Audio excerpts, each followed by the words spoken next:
So many of us try to save, but it feels like we never quite get to that point where our money starts working for us. And there's a reason for that. It's because building wealth, well, it's not a straight line. It's really a journey with 3 very specific milestones. And I'm telling you, crossing each one completely changes the game. Have you ever felt that way? Like you're doing everything right. You're putting money aside, but you look at your account and it's barely moving. It's just this slow, frustrating crawl. And at the same time, you hear these stories about other people whose wealth just seems to explode. It feels like they found some kind of cheat code that you're missing out on. Well, you are definitely not alone in feeling that way. But here's the good news. There is a code. It's not a secret, but you have to know how it works. It's called compounding. Welcome to my channel, The Financial Exit. Today, we're going to break down the 3 big milestones that take compounding from a slow crawl to a completely unstoppable force. And once you see this, I promise you will never look at your money the same way again. Okay, so the very first thing you have to get your head around is that compounding isn't linear. It doesn't move in a straight line. It's a curve.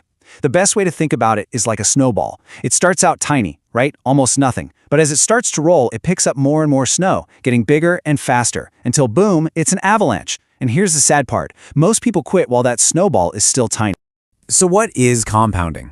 In the simplest terms, it's your money making babies. And then those babies grow up and they start having their own babies. Every single dollar of profit you earn starts generating its own profit. It's a really simple idea, but that feedback loop it creates, that's where all the magic is. So, to make this all real, let's just use a simple scenario. Let's say you invest $500 a month and you earn a pretty conservative 7% annual return. Now in the beginning, oh man, everything feels painfully slow. You're putting in the work, but the results are just tiny.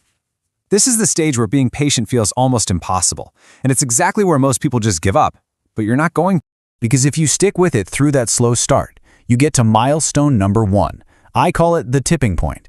This isn't just some number on a spreadsheet. This is the exact moment the actual physics of your finances begin to shift. It's when your money finally wakes up and starts pulling its own weight.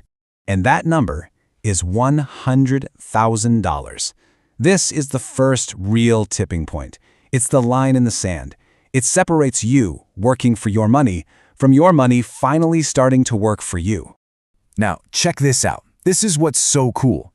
To get to that first 100 grand, it took about 8 years in our example. And look at the breakdown. Almost half of it, about $46,000, came straight out of your pocket. But, and this is a huge but, for the very first time, the growth from your investments, at $54,000, is doing more of the heavy lifting than you are. The snowball is finally bigger than your initial push. And this is where you really see the acceleration kick in. That first $100,000, 8 long years. But the second $100,000, it only takes 5 more years. And the third, even less time.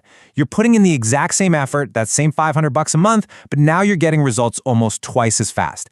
This is compounding going from just an idea to your reality. Okay, but the next milestone, this is where things get truly, truly life-changing. We're not just talking about numbers anymore. This is about gaining freedom, gaining control, and getting something that is way more valuable than money itself.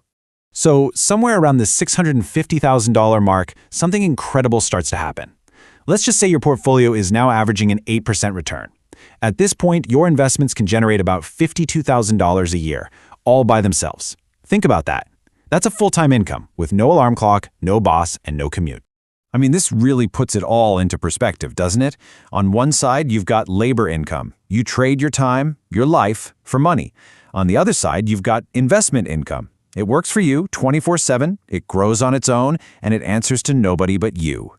This is the moment you truly understand that your income doesn't have to come from your labor. It can come from leverage. And that's what this milestone is all about. It gives you options, the power to say no to a job you can't stand, the freedom to say yes to starting that business, or taking a year off to travel, or just pursuing a passion. You're not just building wealth anymore. You're literally buying back your own life, one piece at a time. And that brings us to the final milestone, the legendary one, the one everyone dreams about. But reaching this level, it's more than just a financial achievement. It actually triggers this profound psychological shift in how you see everything. $1 million. For most people, this number feels like a total fantasy. But when you get there on this journey, it's not because of luck or some windfall. It is the undeniable, rock-solid proof of your patience, your consistency, and your discipline over decades. And that's really the core lesson this milestone teaches you, right? Real wealth isn't about grinding yourself into dust. It's about setting up a smart system and then having the endurance to just let time work its magic. So let's look at the timeline again. In our scenario, getting to that first $1 million took about 29 years. It was a long, slow, steady climb. It was by far the hardest part of the journey, and it required an immense amount of faith. But now, look at this. Are you ready for this? The second million. It doesn't take another 29 years. It can happen in just 7 to 10 years. What took you a lifetime to build the first time, your money now builds for you in a tiny fraction of the time. The curve has just gone almost vertical. It's wild. And this right here is the final stage, a truly unstoppable feedback loop. The money you earned is now earning its own salary, and that salary is earning another salary. It's a self-perpetuating machine that you just have to protect and let it run. So, after all of that, what's the real price? Is it just the number sitting in your account? No, not at all. The ultimate reward of this entire journey isn't financial. It's the person you become along the way. You see, those milestones weren't just about money. They were about a mindset shift. You learned discipline instead of caving to instant gratification. Patience became your superpower. You stopped being terrified of market crashes, and you started seeing them as opportunities, as sales. And maybe most importantly, that constant financial stress was replaced with a deep sense of peace. The goal shifted from just having more money to having more life. And that's the real freedom that compounding buys you, the freedom to choose, to create, to travel, to teach, to build, not because you have to, but because you want to. So I'll just leave you with this one question to think about. What would you do with more life? If this explainer helped you map out your own financial path a little better, it would mean a lot if you'd help the channel grow by hitting that like button and subscribing to The Financial Exit. Now, I'm really curious, which milestone are you working towards right now? Are you building up that initial snowball, or are you maybe getting close to gaining those options? Let me know your goal down in the comments below. Thanks for watching.